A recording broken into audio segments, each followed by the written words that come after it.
నేను, నా పిల్లలు మా పెట్టుబడిని ఎస్2ఎస్ ఇన్ఫ్రాకాన్లో పెట్టాం. అందువల్లే ఈ ఆనందం, నిశ్చింత. నువ్వు కూడా ఆలోచించుకో. ఎస్2ఎస్ ఇన్ఫ్రాకాన్. ఓకే, అందరికి నమస్కారం. ఆయన ది గ్రేట్ లీడర్ ఆయన తోడేరు రెడ్డి. ఇద్దరు ముఖ్యమంత్రులు ఆఫ్టర్ సో మెనీ ఇయర్స్ కూర్చొని రెండు రాష్ట్రాల ప్రయోజనాల గురించి మాట్లాడితే ఆయన పిచ్చి పిచ్చిగా మాట్లాడాడు.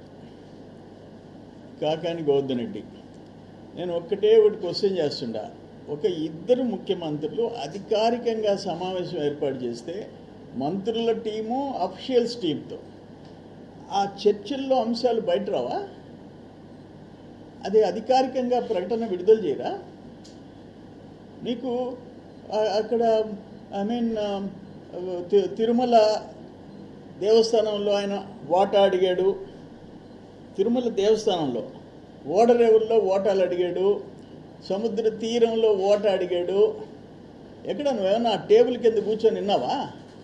కాకాని ఏదైనా నువ్వు పిల్లి రూపంలో పోయి విన్నావా? ఏం మాట్లాడుతున్నావు నువ్వు? నువ్వు ఒక మంత్రిగా పనిచేసినాడువా?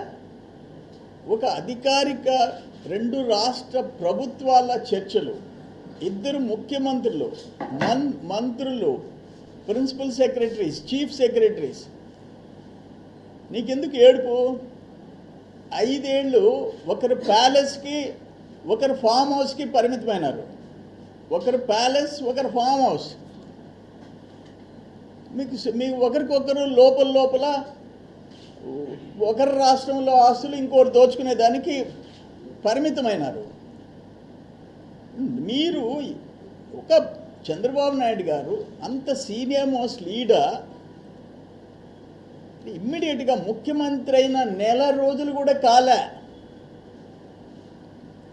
రేవంత్ రెడ్డిని పక్క చీఫ్ మినిస్టర్ని రిక్వెస్ట్ చేసి మన ఇద్దరం సమావేశం పెట్టుకోవాలా, నేను వస్తానని చెప్పి ఒక అడుగు తగ్గి ఈయన తెలంగాణ ముఖ్యమంత్రి సమావేశానికి పోయినాడు. అరే నీ మాదిరిగా జనంలోకి రావాలంటే చెట్లు నరకాల, జనంలోకి రావాలంటే హెలికాప్టర్లో పోతుంటే కింద పట్టణాల్లో షాపులు మూసేయాల.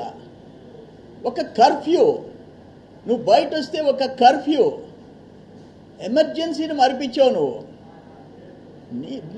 నీ నాయకుడు మాదిరిగా ఈడీ కేసులు, సిబిఐ కేసులు, 30 కేసుల్లో ఇరుక్కొని కేంద్రంలో వాటాలు తెచ్చుకునే దానికి తెచ్చుకోలేకపోయి తెచ్చిన ఆఖరికి అగ్రికల్చర్లో అనేక స్కీమ్స్లో 60-40. ఫర్ ఎగ్జాంపుల్ మైక్రో ఇరిగేషన్ 60% వాళ్ళు ఇచ్చే సబ్సిడీ 40% పెట్టలేక మూతేసుకున్నావు నువ్వు అగ్రికల్చర్ మినిస్టర్గా. మీరు వాటాల గురించి మాట్లాడతారా?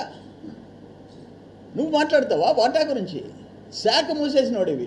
ఒక మైక్రో ఇరిగేషన్, ఒక మెకనైజేషన్, దేంట్లో సెంట్రల్ గవర్నమెంట్ ఇచ్చిన ఫండ్స్ ఖర్చు పెట్టావు. మేము పెట్టాం. ఇండియాలో స్టూడ్ నెంబర్ 1 మొదటి స్థానంలో నిలబడ్డాం. నువ్వు అగ్రికల్చర్ మినిస్టర్గా అట్టర్ ఫ్లాప్ అయ్యి ఇక్కడ కూర్చొని ఇసుక, మట్టి, ఎర్రమట్టి, తెల్లరాయి, టోల్ గేట్లు పెట్టుకొని బతికావు నువ్వు. నీ మీద 7 కేసులు ఉన్నాయి. 4 కల్తీ మద్యం, 3 నకిలీ పత్రాలు. చంద్రబాబు నాయుడు కాళ్ళు పట్టుకున్నాడు నువ్వు. 2014లో గవర్నర్ పరిపాలనలో కల్తీ మద్యం కాదు, కల్తీ మద్యం, 5 మంది ప్రాణాలు తీసిన మద్యం, దాంట్లో నువ్వు ముద్దాయివి. ఆ రోజు పోయి కాళ్ళు పట్టుకున్నావు, అయినా నువ్వు ముద్దాయిగా తప్పించుకోలేకపోయినావు. వస్తాయి కేసులు. నా మీద 1000 కోట్ల ఆస్తులు పెట్టావు. అన్ని నీ బతుకంతా తప్పుడు కూతలు, బొల్లి మాటలు. ఆడ చేసేది దోపిడీ. ఏమైనా సుప్రీంకోర్టుకు పోయి కండిషన్ బెయిల్లో బతుకుతుండవు నువ్వు. సుప్రీంకోర్టు పోయి కండిషన్ బెయిల్లో బతుకుతుండవు. మీ నాయకుడు 30 కేసులు, ఈడీ, సిబిఐ. మీ నాయకుడు తప్పించుకోలేడు, నువ్వు తప్పించుకోలేవు. ఇది అన్ఫార్చునేట్. ఇద్దరు ముఖ్యమంత్రులు కలుసుకుంటే అంటే బాబు గారు ఓటుకునేటు కేసులో జగన్మోహన్ రెడ్డి మాదిరిగా ప్యాలెస్లకు పరిమితం అయ్యే పిల్లే చంద్రబాబు నాయుడు. జైలుకి పోతే లెక్క చేయలే. ఇది అన్ఫార్చునేట్. అక్కడన ఏమైపోయిందంటే మీరు 5 ఏళ్ళు రాష్ట్రాన్ని సర్వనాశనం చేసేసారు. ఇప్పుడు మళ్ళీ నీ సాక్షి అసలు 4వ తేదీ రిజల్ట్ వచ్చినాయి, జూన్ 4. మీ సాక్షిలో ఎద్దవ కూతులు, పిచ్చి కూతులు, అది చదివేవాళ్ళు ఎవరు లేరు. అక్కడ వాలంటీర్ల చేత డబ్బులు కట్టించుకొని ఆ సాక్షి పత్రిక సర్క్యులేషన్ పెంచుకోవాలని ప్రయత్నం చేస్తాం. ఒక రామోజీ, ఒక శైలజ కిరణ్ జైలుకి పంపించాలని 5 ఏళ్ళు ప్రయత్నం చేశాడు. ఆయన పెద్ద ఒక చరిత్ర సృష్టించాడు. ఒక పత్రికా రంగం దేశంలో, ఒక సినిమా రంగం, ఒక ఫిల్మ్ సిటీ, ఒక మార్గదర్శి, ఒక రోల్ మోడల్ అయితే ఆయన్ని జైలుకి పంపించడానికి ప్రయత్నం చేస్తే, శైలజ కిరణ్ని జైలుకి పంపించడానికి ప్రయత్నం చేశావు. 5 ఏళ్ళు నీ వల్ల కాలే. ఈరోజు ఇంకా కారు కూతులు, నీ సాక్షి తెరిస్తే కారు కూతులు ప్రతిరోజు. ఎక్కడన్నా ఉందా ఇది? ఎప్పుడన్నా చూసామా? తిరుమల గురించి వాటాడతారా? తిరుమల, అరే తిరుమల పరువు తీసింది కాంగ్రెస్ టైంలో 3 కొండలని చెప్పి ఈ 5 సంవత్సరాల్లో కోట్లు దోచుకున్నారు. 5 సంవత్సరాల్లో భ్రష్టు పట్టించారు, ఆ వ్యవస్థను భ్రష్టు పట్టించారు. తిరుమల 7 కొండల్లో కోట్ల మంది దర్శనం చేసుకునే తిరుమల ప్రపంచంలో నంబర్ 1, అత్యంత ఎక్కువ మంది భక్తులు పోయే ప్లేస్ ఎక్కడన్నా ఉందంటే all over the world number 1 Tirumala ప్రపంచంలో. దాన్ని ఏం చేశారు మీరు? మీకు కరప్షన్ సెంటర్గా మార్చుకున్నారు. నువ్వు తిరుమల గురించి మాట్లాడతావా? కాకాని ఇది దురదృష్టం. అంటే వీళ్ళు ఎట్ట తయారైపోయినారంటే ఏదైనా వాగితే సరిపోద్ది, ఏదైనా మాట్లాడచ్చు. బెంగళూరు ఆయనంట డ్రగ్స్ అంట. డ్రగ్స్ చంద్రబాబు నాయుడు టైంలో ఆంధ్రాలో డ్రగ్స్కి చెడ్డ పేరు వచ్చింది. అరే వాళ్ళు ఏం మాట్లాడినారు? 2 అడిషనల్ డీజీపీని వేస్తాం, డ్రగ్స్ కంట్రోల్ చేసేదానికి సమన్వయ కమిటీగా 2 అడిషనల్ డీజీపీని వేస్తాం, తెలంగాణ నుంచి ఆంధ్ర నుంచి.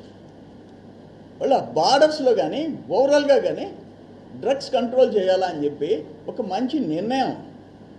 నీకు ఆఖరణ 7వ తరగతి పిల్లకాయల బ్యాగుల్లో కూడా దొరికే పరిస్థితికి మీరు తీసుకొచ్చారు. రా సుళ్ళూరుపేటకి రా, నాయుడుపేటకి రా, గూడూరుకి రా, నెల్లూరుకి రా. ఎప్పుడైనా చూసామా డ్రగ్స్ ఇంత విచ్చలవిడిగా? సిగ్గుండాల మాట్లాడేదానికి.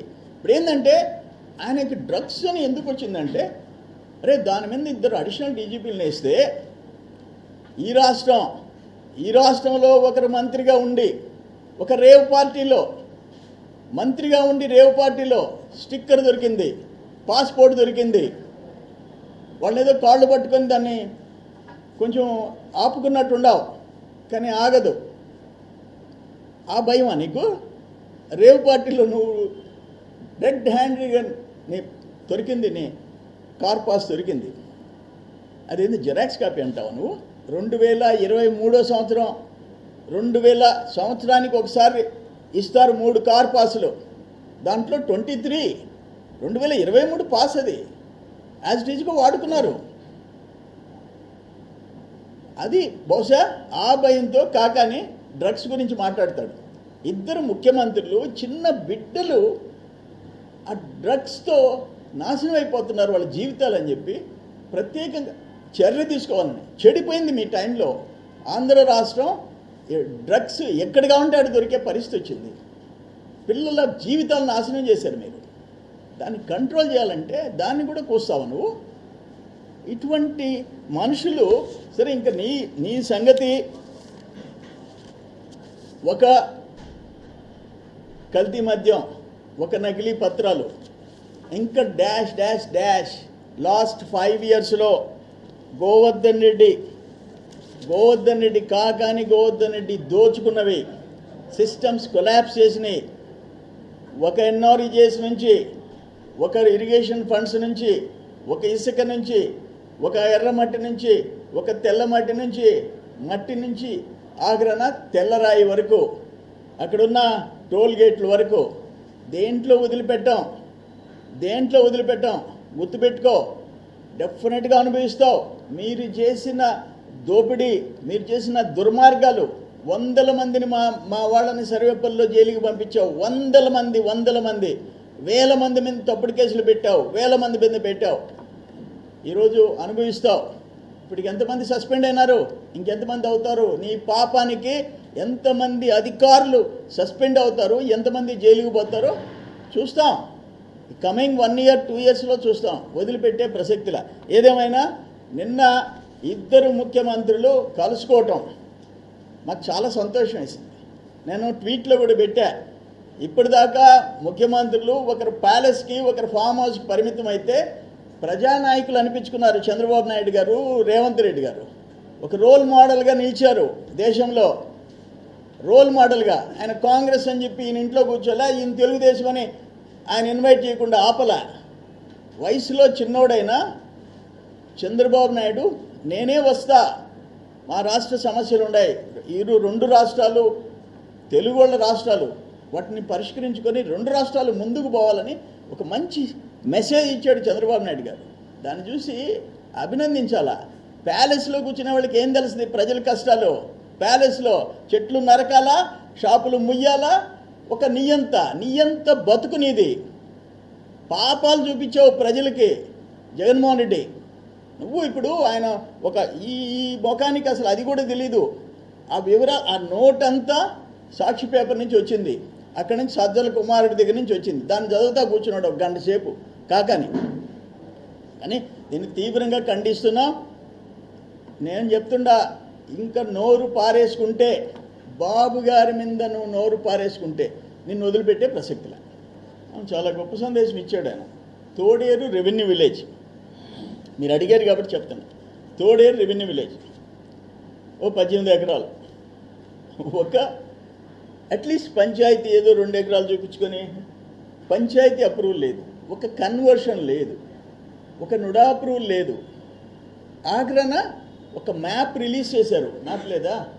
ఆ మ్యాప్లో ఉన్న సంతకాలన్నీ ఫోర్జరీ సంతకాలు.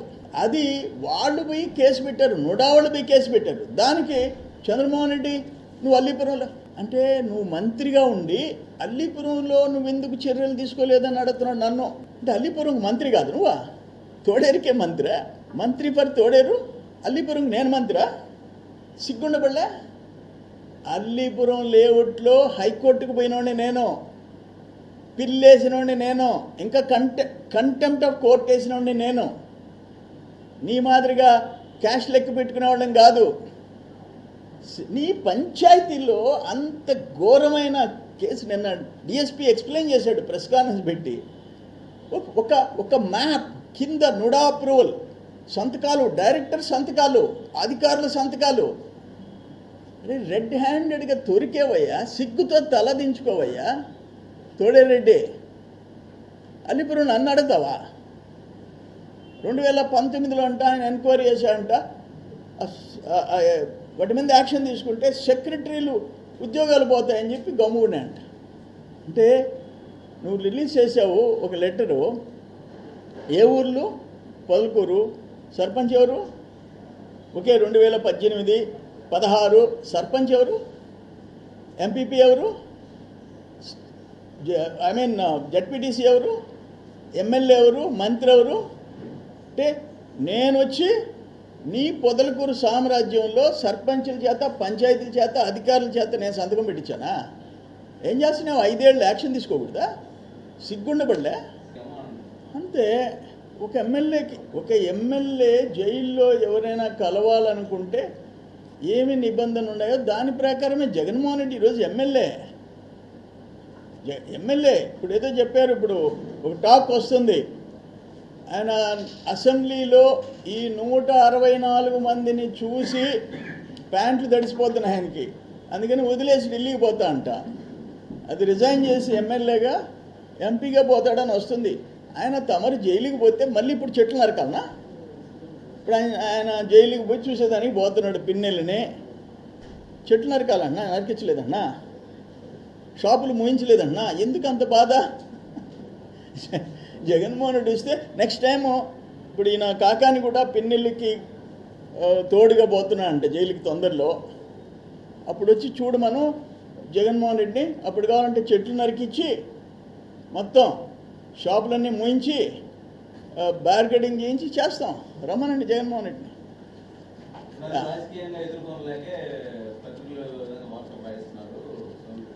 అయ్యా, పత్రికల గురించి మాట్లాడే సిగ్గుందా జగన్మోహన్ రెడ్డికి?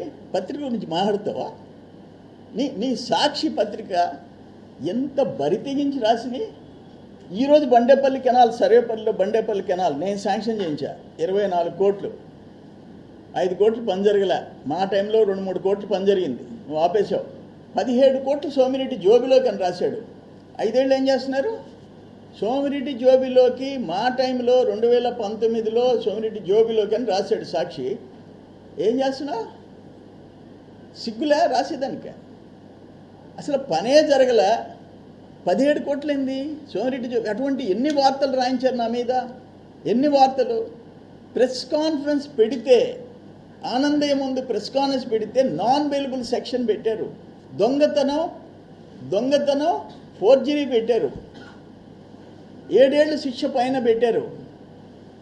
సిగ్గుండబడలే మాట్లాడేదానికే? ఈరోజే అన్ని సబ్జెక్టులు మాట్లాడను కాకాని గురించి. అది వారానికి ఒక ఎపిసోడు, లేకపోతే 10 రోజులకు ఒక ఎపిసోడు వస్తుంది.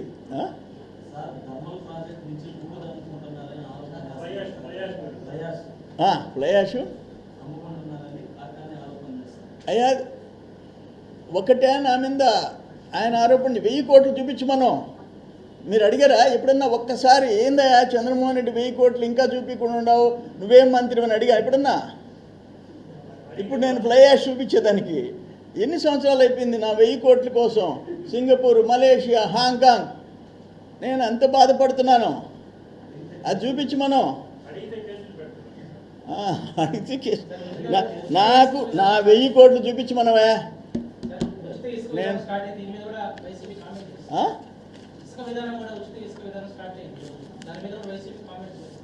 ఉచితంగా ఎందుకు ఇస్తున్నారని కదా. ఇప్పుడు మాకు చెడు పేరు వస్తుంది. ఇప్పుడు ఈరోజు సాక్షిలో రాసి ఉంది ఇసుక మీద ఇంత వసూలు చేస్తారు. Only seigniorage charges, loading charges, ₹1 government charge చేయటంలా. Free sand. దానికి కూడా ఒక పెద్ద ఐటమ్. మన కర్మ సాక్షి పత్రిక చదివితే మూడాఫ్ అయిపోద్ది. కానీ నేను చదువుతా, ఎందుకంటే అవతలోడు ఏం విమర్శిస్తున్నాడో అన్ని పత్రికలు చదువుతాను, నేను వదిలిపెట్టను.